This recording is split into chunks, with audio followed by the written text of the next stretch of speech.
Насправді це не сьогоднішнє їхнє рішення. Росія почала свідомо загострювати продовольчу кризу ще у вересні, тоді, коли заблокувала рух суден з нашим продовольством.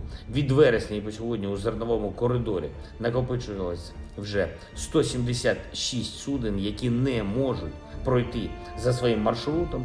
Деякі зерновози очікують вже понад 3 тижні. Це абсолютно свідома блокада Росії, це абсолютно прозорий намір Росії повернути загрозу масштабного голоду для Африки, для Азії.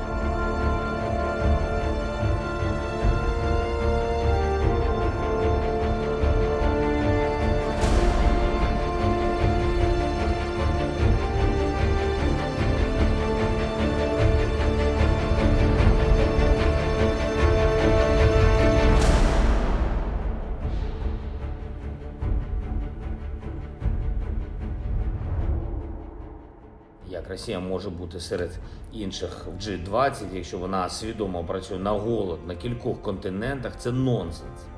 Росії не місце в 20-ці.